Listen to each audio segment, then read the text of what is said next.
Nate G219 here to help it back and better. Y'all know what it is. Another one coming at you. First, hit that like, hit that subscribe. Donate to that channel if you'd like. Merry Christmas, everybody. It's December 25th, about 8:30, 9 o'clock in the morning, which is irrelevant. But still, it's Christmas, man. Merry Christmas. Happy holidays. I don't want to offend anybody, so happy holidays. Today, though, I'm gonna go back to a story I had done.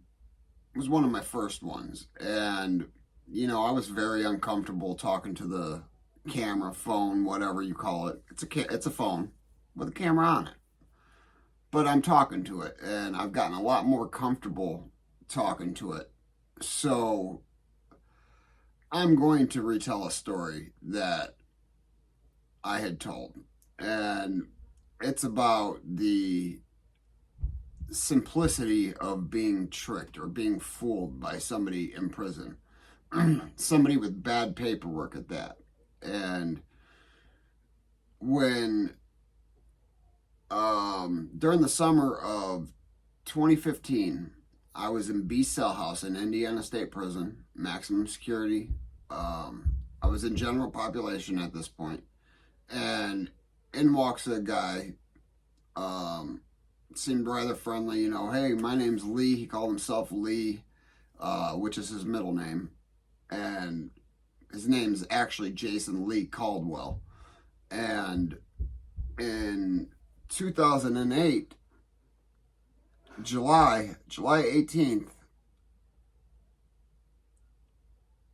Jason Lee Caldwell was charged with homicide and that big R word that we're just not going to say, because if I happen to ever get monetized, that's going to be a word that unmonetizes me completely. Caldwell was arrested in connection with the death of David Lamb, who was 54, of Salisbury, Indiana. He was found shot to death at his residence in on Ingram Road near Newark, which is east of Worthington, Indiana. Bunch of small towns. It's nothing big. Most people wouldn't know that these towns existed. I didn't. The only reason I do is because of reading about it. But the Indiana State Police reported that the investigation revealed Caldwell was waiting in Lamb's driveway and allegedly shot Lamb when he had arrived home. Now, Jason told me he shot the man in the face with a .30-06 over a Subway sandwich. So, although it sounds crazy, that is a crime that is acceptable because it didn't come out that there was any woman involved, no past of any kitty fiddling things.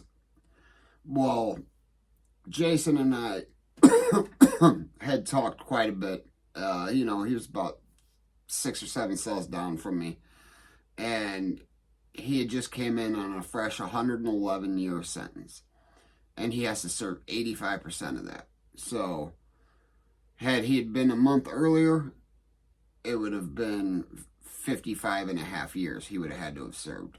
Still, that would have killed him. He would have been dead. And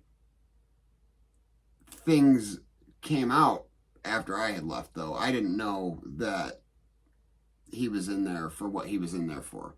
He handed me a stack of paperwork. I read, and kept on reading.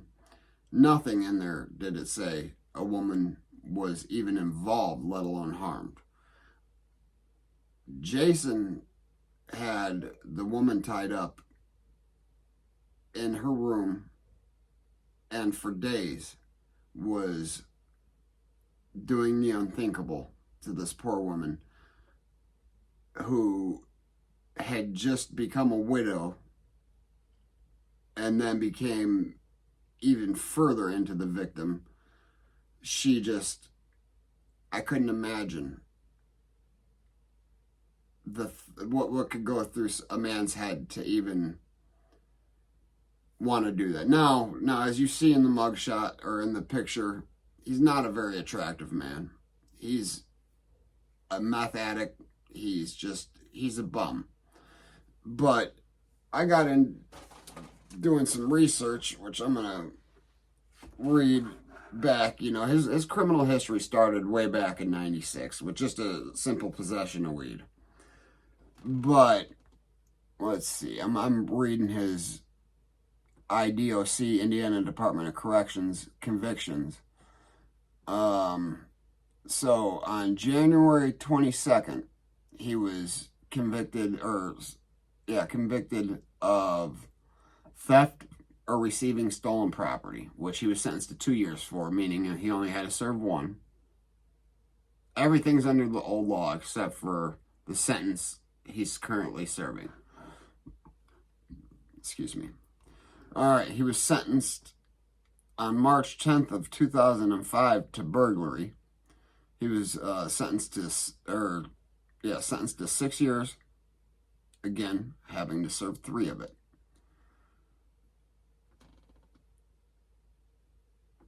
So, yeah. Then he was sentenced for theft and receiving stolen property to 1 year in January of 99. April of 2002, battery. He only got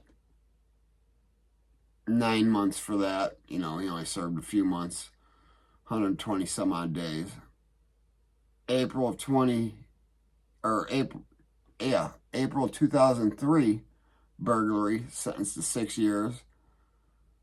So a lot of these crimes and convictions were ran concurrently, so he's got separate cases, but he was released from prison in, I want to say, 2005 for all of that. Because, here's one release date of 2004, but he still had those other ones, so it's the latter of the dates. Okay. September 11th of 2007. But here's where things get really, really interesting. Here's another battery, and that was in March of 99. He was sentenced to 6 years, served 3 of it. He was released July 21st of 01. Then there's another theft receiving stolen property that was sentenced in February of 2011. And his earliest possible release date or projected release date was February 14th of 2014. All right. But on April 24th of 2012, he was convicted of kitty fiddling.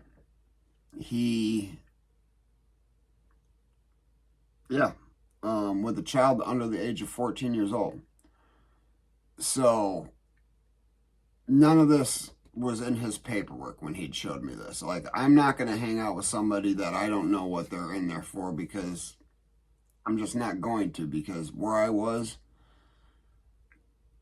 a majority of the people were there for murder. Some much worse than murder. So,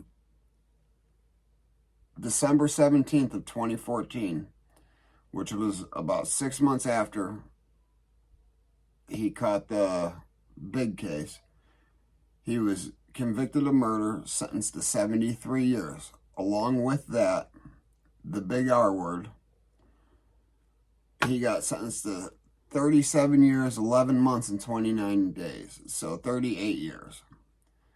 This man's earliest possible release date is August 31st of 2100. 2100. Yeah, long freaking time, ain't it? But he deserves every bit of it. So this man had me fooled, played me like a fiddle. So, I read his paperwork, and now knowing he had took paperwork out and he had had his family reprint what he wanted sent in, so it didn't look like he had the child case or the big R case. He wanted it just to be a robbery homicide. He wanted everybody to believe that, and we did. Ignorantly, we did, which is stupid because we had access to phones. There was out of 20 cells, there was probably 12 cell phones on that one range. One range out of 10 ranges, there was at least 10, 12 phones. I don't know why we didn't get on there and do a real background check. I don't know why. And I actually do know why. It's because he provided that false paperwork. It looked legit because it was legit. There was just things removed. And when you're reading somebody's case paperwork, something like that, I mean, it's a stack this thick. It sometimes 200-300 pages. I mean, mine was probably 200 pages, and I got caught selling a $20 bag of heroin. So imagine how thick that paperwork was. So to read every line of it, we're not going to do that. Once we got the gist of it being a robbery homicide, we were okay with him. Even though he was a little goofy, we were okay with him. He had talents. He became useful. He had a hustle. He would make, one thing he was really talented at was making flowers, making picture frames. And he would make the flowers out of toilet tissue, but he would color them pink, red, roses, and he'd do this little rolling to it, and it legit looked like a rose. Every one of them would look like a rose. So I had him make me bouquets of roses to bring to my daughter, my mom, and stuff like that. So they never got that, because when I got home, the day I got home, I wanted to start learning a little bit more about some of the people I had met. And the one I was most eager to learn about was Ronald Sanford, Ariel, the one that was sentenced to 170 years at the age of 15, who is now coming home August 23rd of 2024. So he's 8 months out the door. 8 months. From never going home to now, 8 months out the door. But now back to Jason Lee Caldwell. I met him in Indiana State Prison. So, he had made me all that stuff.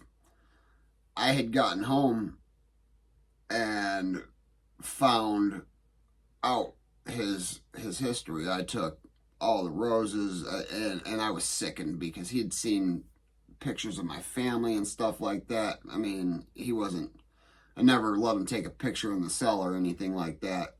He needed to know the size of a picture for a picture frame. So what I did was cut out pieces of paper. Here you go. Actually, pieces of cardboard, because it held up a little sturdier and helped him build his construction of the picture frames or whatever he was making. Like I said, he had a lot of talents. He had some good hustles, but a person like that can't hustle. He can't make money off the land. The only way he can make money is if he's doing favors for other men, and it has a little something to do with his throat. Because he's a big, nasty dude. You just, ugh. Jason had me fooled along with 20 some odd of other people. Every one of us were fooled.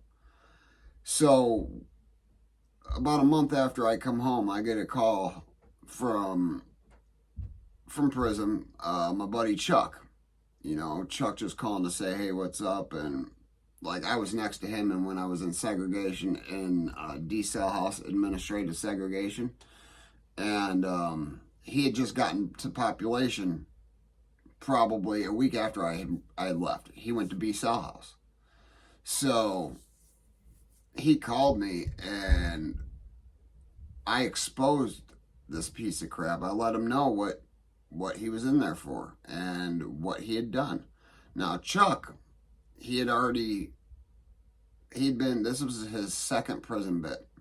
His first one, he was sentenced to 40 years, had to serve 20. It was for taking another life. The second one was for dealing, and he didn't have to serve a lot of time, but he had to go back to prison. He wanted to go back to Michigan City. That's where he went. So when Chuck found out, when I let Chuck know about what this guy had done, needless to say, he didn't walk away unscathed. I mean, the man's still alive. I mean, it's just a waste of oxygen. I mean, the more people like that are wiped off the face of the earth, the more oxygen for real humans to breathe in. That's as far as I'm concerned. And that's my belief, truly. Oh, I'd love to just have 10 minutes in a cell with him, because had he just told me the truth, we would have went our separate ways. I wouldn't have even exposed him, because he would have been exposed regardless at some point in time. Somebody would have done the IDOC check at some point in time. But we didn't. Now,